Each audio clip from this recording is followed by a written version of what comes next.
Shalom and welcome to this edition of Revealing the Truth, where we cover the headlines, the heartlines, and biblical truth. I'm your host, Messianic Rabbi Eric Walker.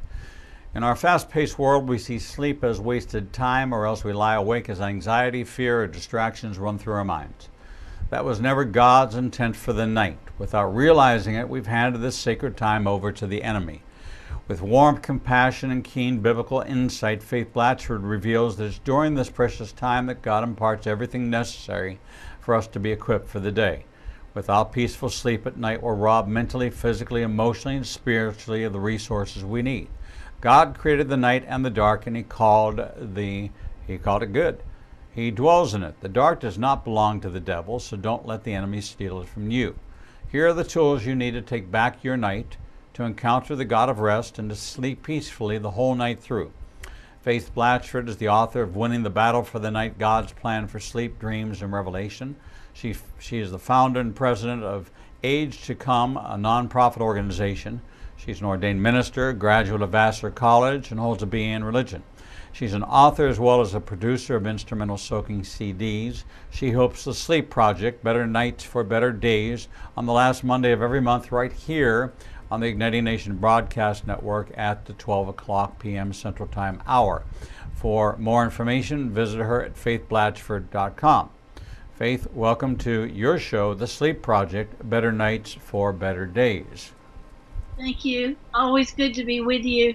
Good to see you. Faith, one of the things that you and I have talked about before is I have a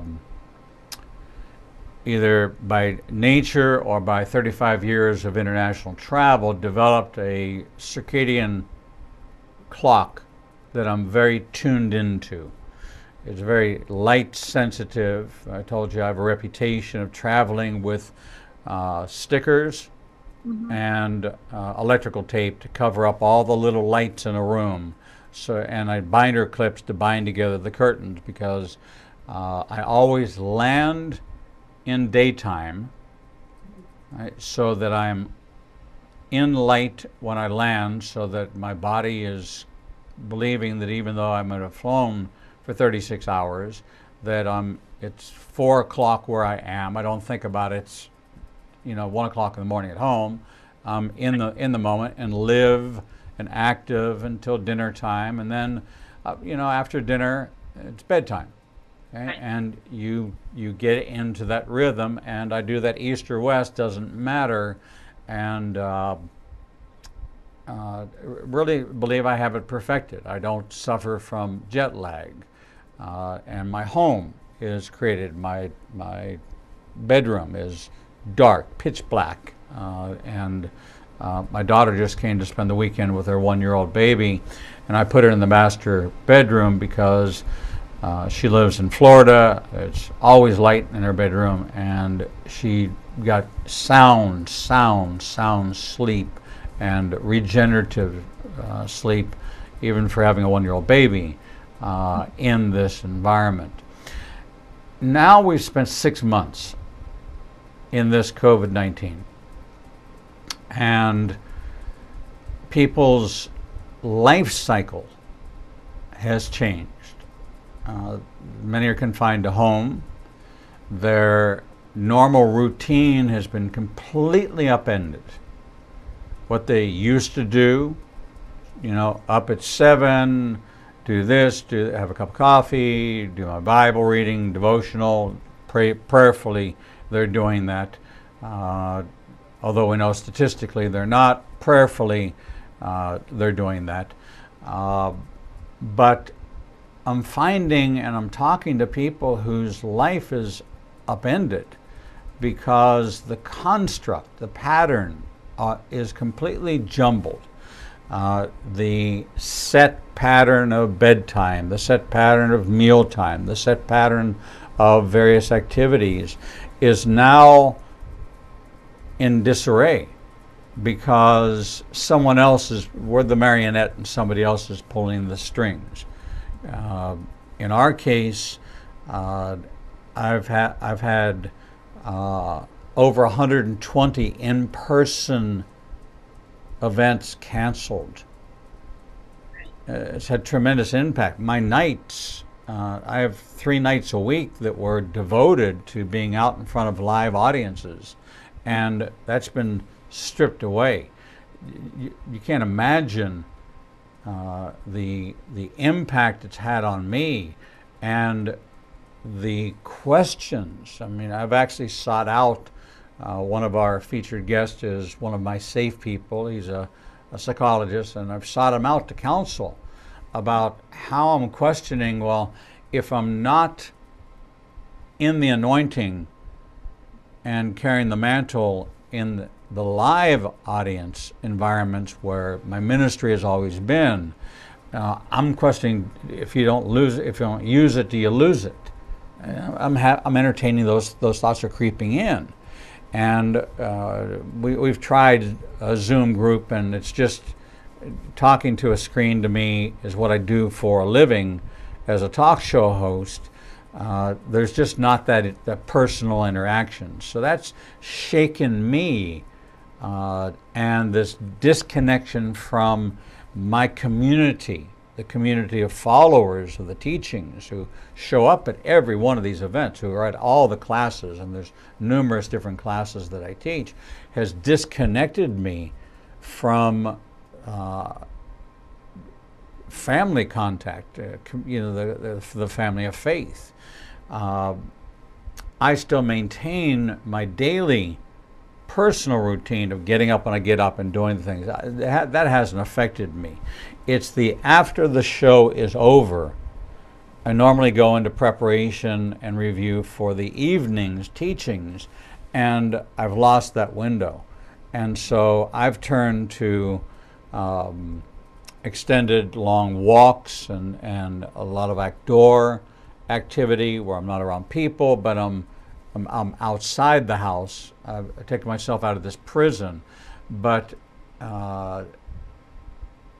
for many, because their life cycle has been flipped, their sleep cycle has been incredibly impacted.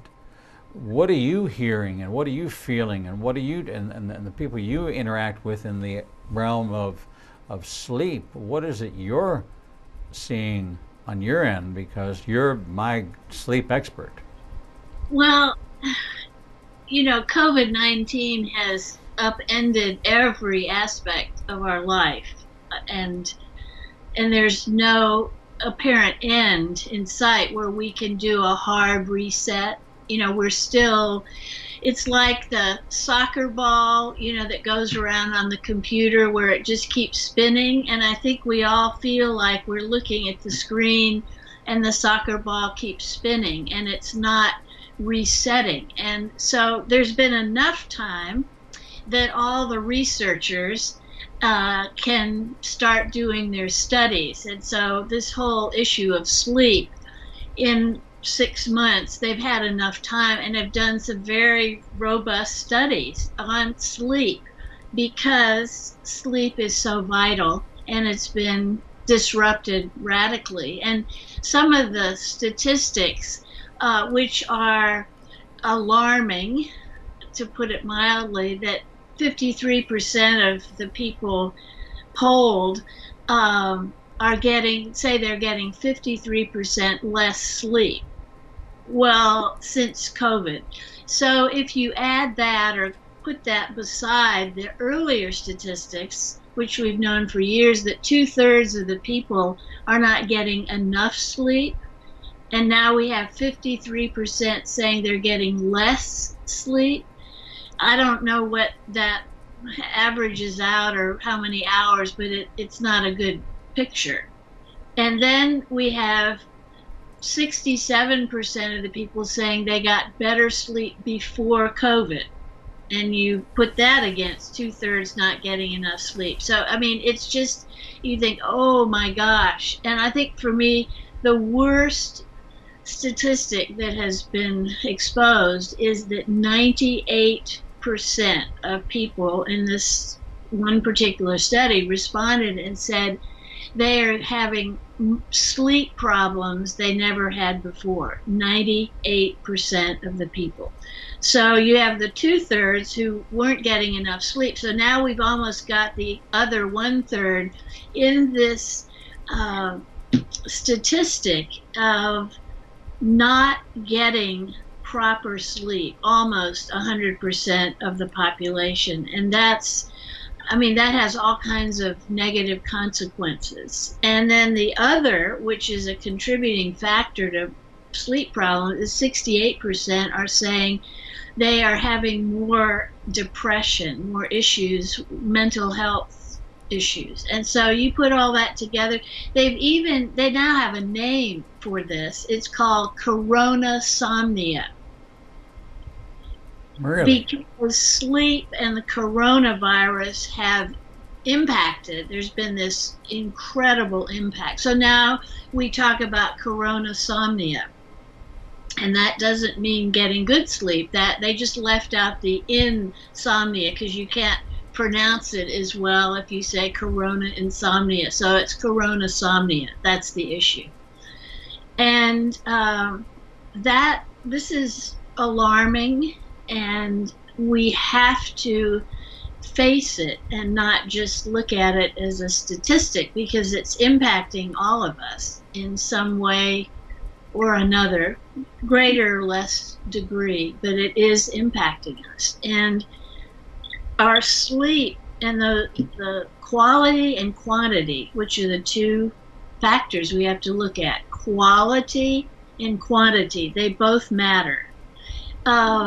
We're getting triggered every single day in one way or another by COVID, and that's impacting us. You know, any sort of social media, whether it's a newspaper, TV, streaming, social media, Twitter, whatever, COVID is being, you just see it all the time, like this, evil enemy. And then, I mean, this is something that I've noticed that really, every ad almost now, all the advertising has had to be redone. And now you see all these ads and everybody's wearing a mask. And then you go outside, and depending on where you live, I mean, it's mandated in California, not that everybody heeds it, but every place, the mask is the symbol of COVID, and we can't get away from the masks. And it has a, whether we're conscious or not, it's a subconscious trigger that is impacting, you tense up. It's like, yeah, we cannot get away from it. And so other triggers that are hindering our sleep, we're spending so much more time, screen time, blue light, which impacts our production of melatonin, it impacts our circadian rhythm, and it's necessary. And children, we already had the statistics for high school students was 87% of them were not getting enough sleep pre-COVID. Now we've got the entire children from first grade through college. It's all about screen time. What's that doing to their circadian rhythm, their sleep cycle? And the statistics on millennials and the Z generation, which is the generation before millennials, they're the ones that statistically now are getting even less sleep than they got before. Well, that's the generation that's going to be leading and being in charge of government and corporations. And if they've been compromised, if their bodies and their emotional IQ has been compromised by lack of sleep now, what's it going to be like later? So it's critical that we face it and are proactive individually dealing with it, because it's increased people's depression And sometimes we don't want to face that. You know, we look at the statistics, well, that's them. But 98% of the people being impacted, that's me. As we look at these outcomes, these impacts, we know that and it's kind of oxymoronic. We know that sleep supports a strong immune system, and yet the one thing that we know, diet, exercise, and sleep. Diets have gone, there's COVID, obesity increase, so people are eating their way through the virus. There is sedentary COVID response where the binge watching, the screen time, the sedentary activities. Well, I'm going to catch up on all my reading. Well, you're not walking, you're not exercising, you're just sitting there. Reading's good, but, and then we're staying up later because we don't have an appointment in the morning, and we've changed all that. So all the things that contribute, the three main factors that contributed to a strong immune system, and we have this fear of getting the virus, but we're not doing the things that we know will help statistically. And so we know that when we look at the statistics, that the mortality rates for those that have no pre-existing condition are minuscule. They're not even worthy of noting. But if you have a secondary condition, diabetes, you have any heart disease, any lung disease, any of those kind of complications, obesity, you are more prone to not only contract it, but to have it be life-threatening. So for some, it's a wake-up call. But for the larger percentage, they have fallen into a trap. And this is one of the reasons why we do this program, is to kind of, in the area of wellness, in the spiritual wellness, physical wellness, and taking 1/3 of your life and properly positioning it as important, if not even edging out importance in relationship to the other 2/3 of your life. We want to emphasize how important this is, and to emphasize it, we have to look at the impact of it. So the 40% increase in depression, the 40% increase in suicides during this COVID period, the age group severely impacted by this COVID is the invincibles. I was at that invincible age in my life. I didn't care what I did. I was invincible. Didn't matter. Lifestyle wasn't. I was invincible.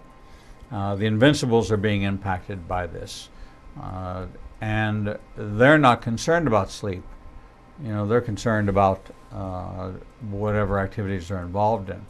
So as we try to break this down and we relate COVID-19 to its impact on sleep, we have the statistics to back up that this is an area of great impact, of significant impact. As significant an impact it is on diet and exercise.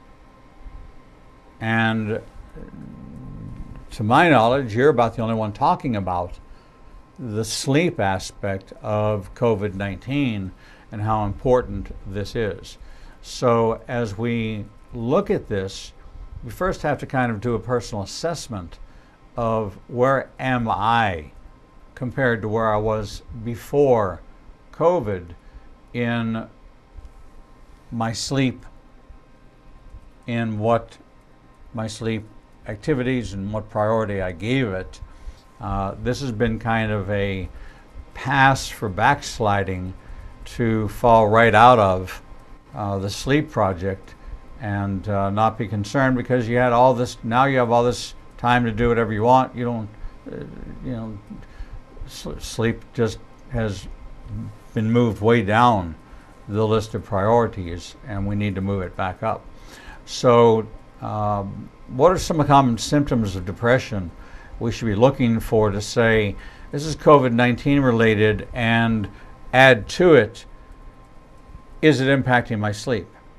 And if it's impacting my sleep, I really need to pay attention to my sleep as the possibility of it being the cause of some of these, as opposed to COVID-19. Kind of change the order up. So what should we be looking for? And this is, this is like almost a catch-22, that if you're depressed, it's going to impact your sleep negatively. But if you're not getting enough sleep, that can cause depression itself. And so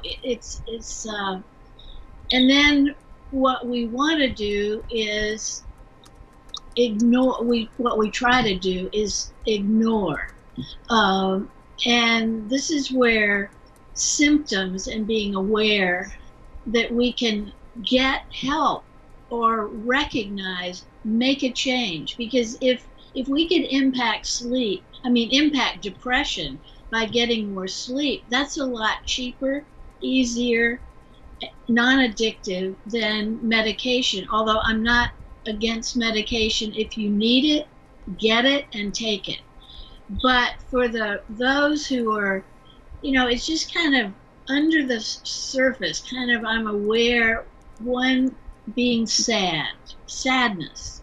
And there's been great loss. I think the majority of people are experiencing some degree of grief because of loss of a way of life, you expressed it in the beginning of this program, loss of connection, of spiritual community, and there's a grief. Anytime we have loss, there's grief, and that can be felt in terms of sadness.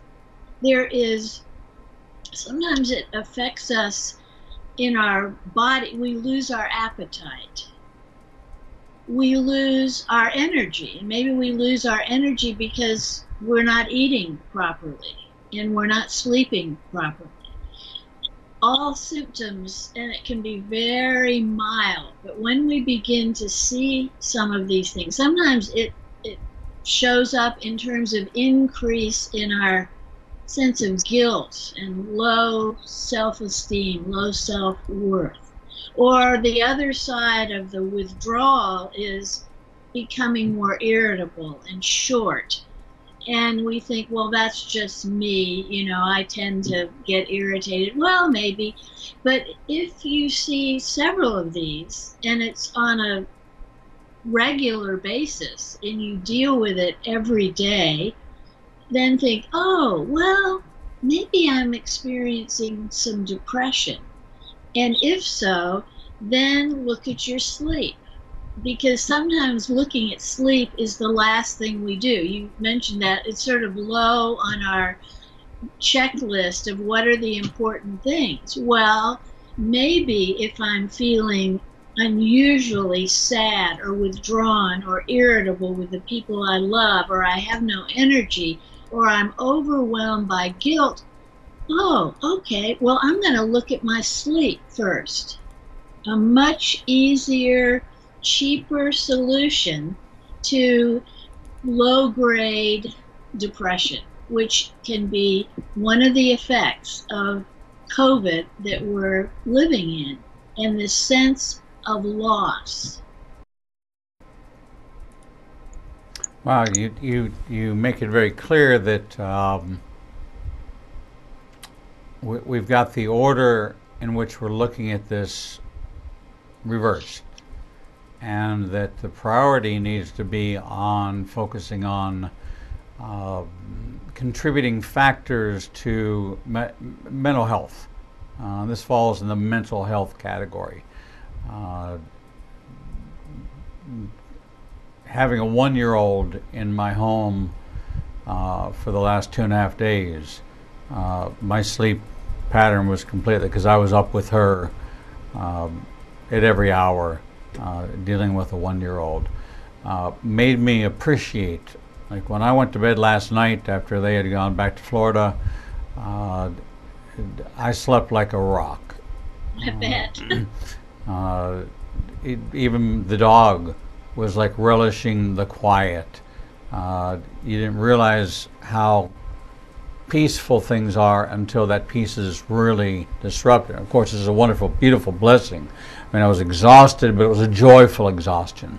I got to bond with my new granddaughter, and so that was priceless.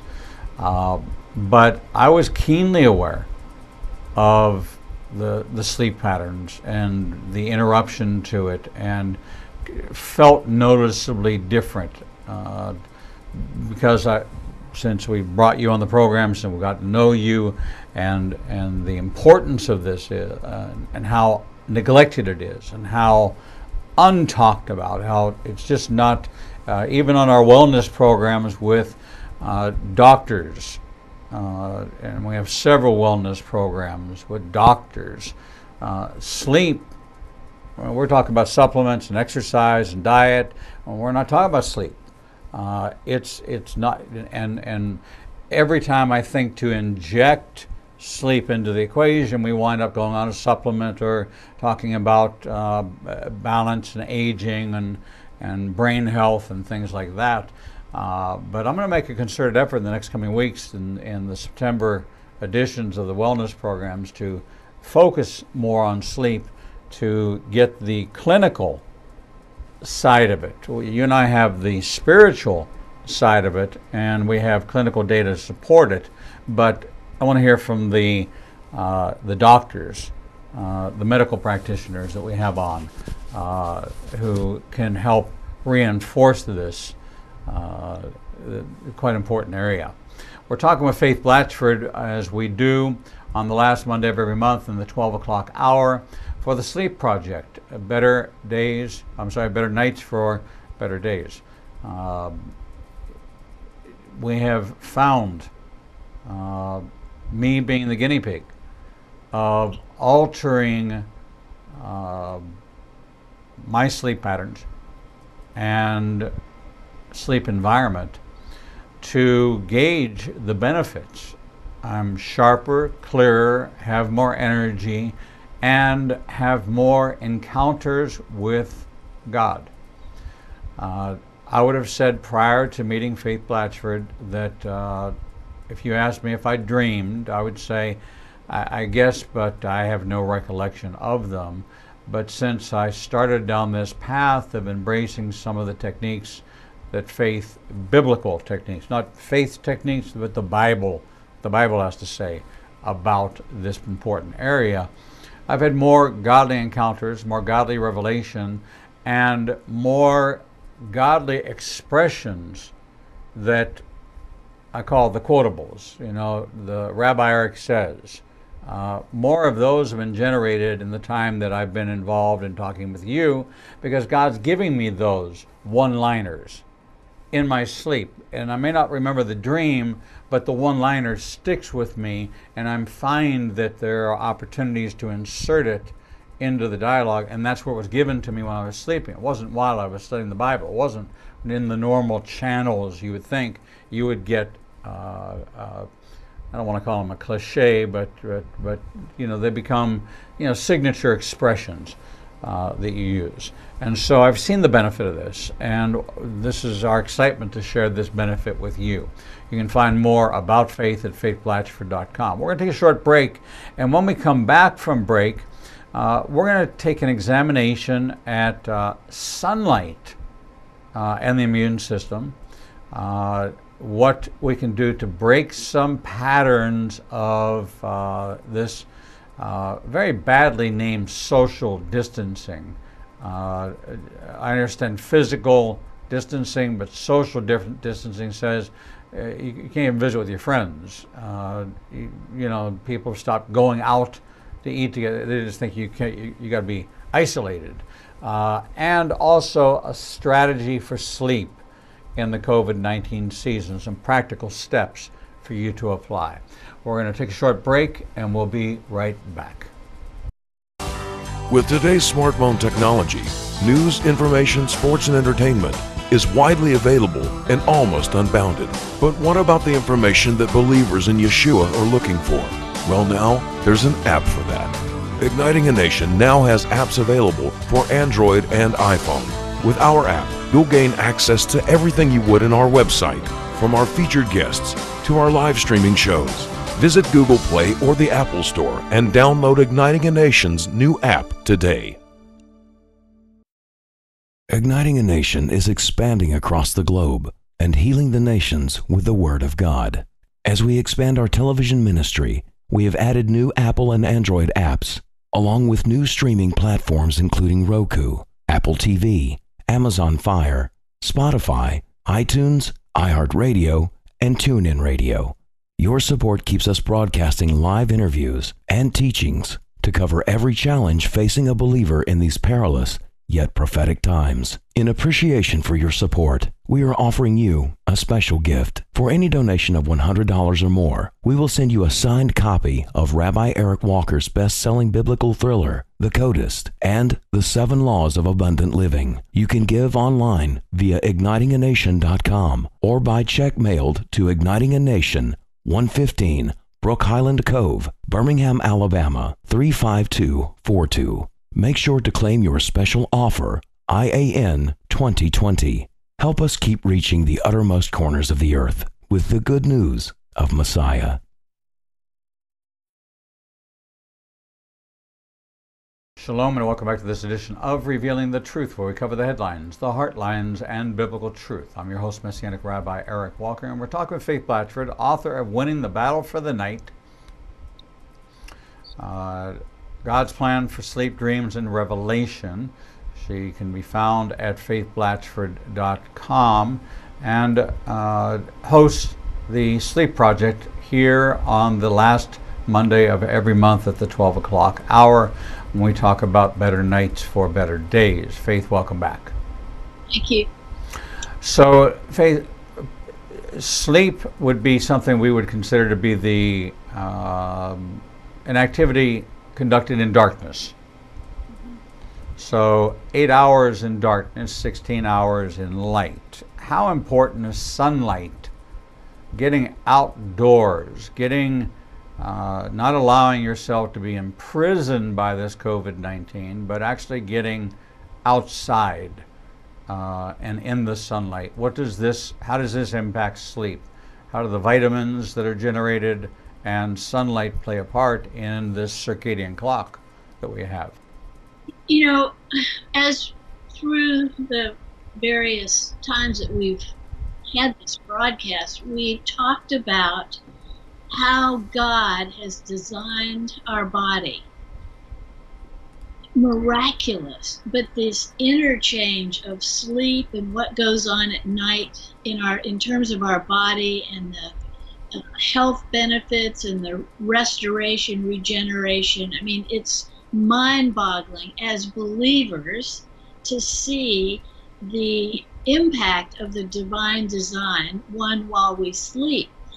But we're also seeing it in the daytime because more studies are being done currently in terms of sunlight and its impact on even COVID. And this, you know, I'm not a doctor, I'm not a scientist, I'm not a researcher. I mean, I read other people's articles constantly, but there is limited but convincing evidence that moderate sunlight exposure can positively benefit our health and our immune system. And I say moderate because, you know, it's like everything with excess, doesn't matter what it is going to have a negative effect. So we have the whole issue of too much sun, no sunscreen, cancer. And so people have in many ways limited their exposure to sun because I'm afraid I'm going to get cancer. But now we have this COVID situation and everybody is inside.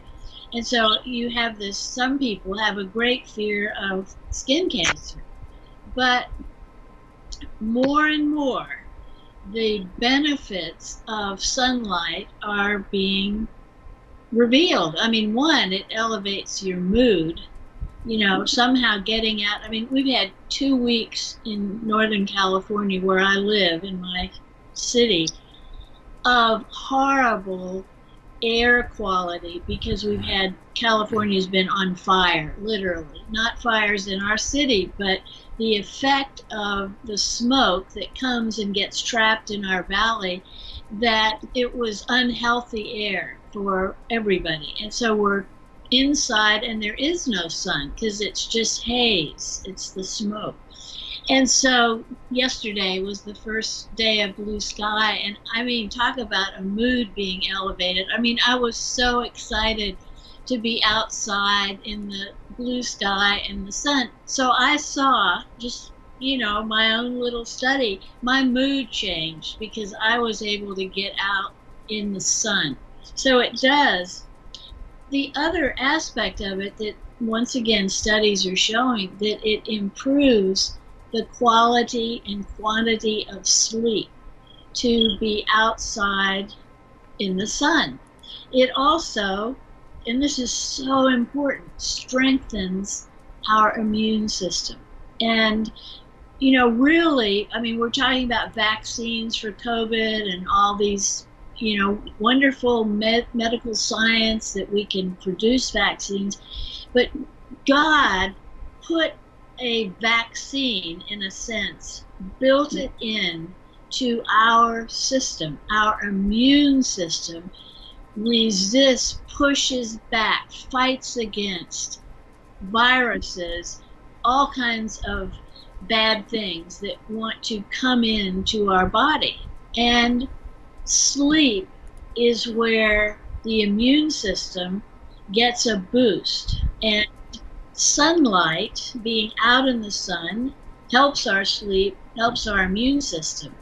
And so, not to be afraid, you know, this is not about making everybody afraid. Oh, my immune system is compromised. I don't get enough sleep, I'm going to get COVID. No.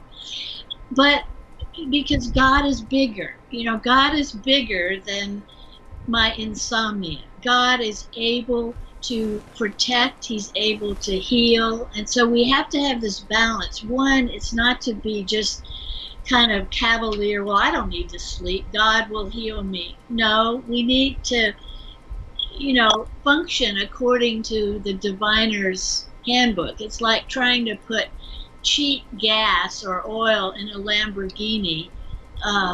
You know, read the instruction manual and use what the maker of the car said to use. And we have to do what the maker of this body said is going to make it the best. So sunlight is one of those things. And it's interesting that Hippocrates, the father of medicine, said that if cities were built with an eastern exposure where the sun rises, that there would be a lot less disease in the city. Isn't that, I mean, it's fascinating. Well, let me take that one step further. In the dedication of the first temple in Jerusalem by King Solomon, he prayed in the dedication prayer that whatever prayers were offered there would be acceptable to God. But for the stranger who doesn't live here, if he would turn and face this place in Jerusalem and offer their prayers, that they would be answered, that God would give favor to that. All synagogues in the West are built facing east towards Jerusalem. All churches built by church architect firms know that the standard for church building is so that it is facing east towards Jerusalem. Now, of course, if you're in China, you're not going to be facing east, you're going to be facing west. But based on Ezekiel 43, the Lord will return when he breaks through the eastern skies of Jerusalem. The positioning of where our prayers were to be facing east. You know that this is in Islam, they face east. In Judaism, they face east. As a matter of fact, we bury all Jewish burials, regardless of where the headstone is placed. The head is always placed facing east, so that during the resurrection, they will rise up facing east. It is not just Hippocrates, it is the Bible, which tells us that east in this description is Jerusalem. And this is the place. And so you think about the eastern gate where Jesus entered. All of this is superly, indelibly connected with God's plan for us to be turning towards Him and the place that bears His name. What did He say? The place that bears my name is going to be here. And so it is so biblically founded that we should be in that position of east. That's fantastic. I mean, it's just, once again, it goes back to God, the Creator. Yes. And a design, and an intricate design, and pre-planning. I mean, talk about someone who is strategic and sees all the consequences. If I do this, then that happens. It's the domino effect of creation in our body. And He has it figured out for 24/7. And for us to get in line with that and flow with that, that's the sweet spot of health and wholeness. Later, I mean, in the early 20th century, it was discovered that if patients who had tuberculosis or rickets, which is a disease who knows what rickets are, but if they put the patients out in the sunlight on a consistent basis, that their recovery was quicker, better outcome. And then Florence Nightingale, who we've all heard of, who was so involved as a nurse and a real saint almost, she encouraged hospitals and medical institutions where TB patients were to have eastern exposure, have areas with big windows that faced east and skylights in rooms so that the patients, even indoors, were going to be exposed to the sun. I mean, it's always better to be outside, but it was the plan, face the sun, the eastern exposure. And then this has been brought out in a lot of articles recently, that during the Spanish pandemic, the Spanish flu in 1918 and 1919, that the hospitals were so overrun with patients that they had to set up tents outside to serve as a hospital. And because of that, many of the patients were then allowed to be outside in the sun, and those who had that sun treatment, so to speak, recovered faster or survived, whereas those that were just inside, closed inside a hospital, didn't have the same outcome. And so early there was this awareness of the impact of sun and health, but then as we became more aware and dependent on antibiotics, less impact and study was done of what does sun actually do. Thank God for, antibiotics. But what's happened is probably half of the population in the United States, we don't get enough sun. And now with COVID, we really don't. And so what sun does is it causes our bodies to produce vitamin D, which then impacts and helps the immune system. And so, now people take vitamin D supplements because we're aware of the importance of the sun. But it's great to have supplements, but supplements will never take the place of actual being out in the sun, because that's the way God designed us. So it's free. It's like all these solutions that God has for health and well-being, sleep, sun. It's free. All designed by the Maker. And this is where, of course, so many got confused and began to worship the sun because of its great benefits. So many sun gods being the false gods, and then, of course, all the way up through Copernicus, discredited for believing that the galaxy revolved around the sun as opposed to the Earth. So as we come in the last 3 or 4 minutes of this segment, what is your recommended strategy for sleep in the COVID-19 season?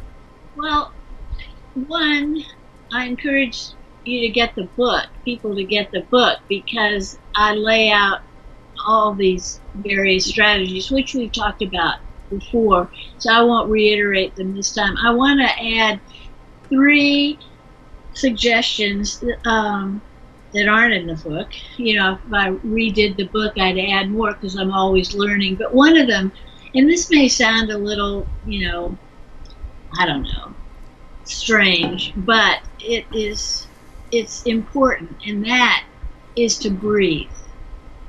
And not just little shallow breaths. That's why aerobic exercise is so important, because it causes us to breathe deeply. But if you're not doing aerobic exercises, take some time every day to take deep breaths, like, breathe in for 4 seconds and then exhale slowly for 4 seconds, and do it, do that 4 times in a row. 4, triple 4, because oxygen is so important for our body, for every organ and system, but it releases the tension. And one thing that COVID-19 is producing in people is tension, and we tense up, our neck, I have so many people that have had more migraines, more tension. They wish they could go to a chiropractor. And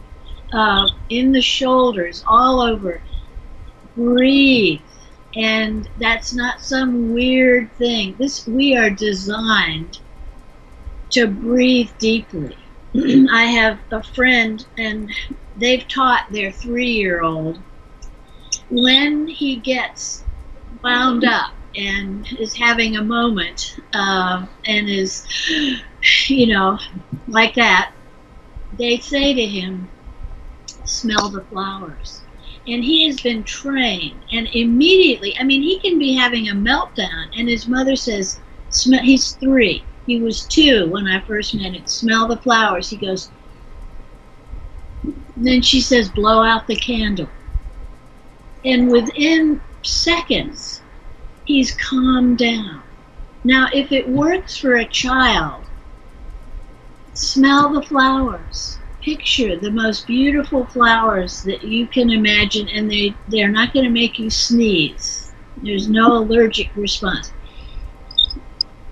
Smell the flowers, and then picture a beautiful candle that you like, that has a fragrance, and blow out the candle.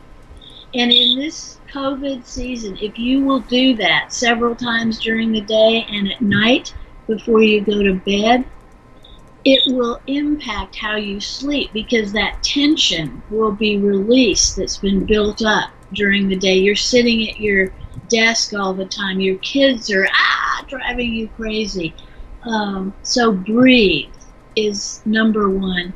And number two is take some time to do something for you that brings you internal joy, and something that stimulates the beauty or rest or fun.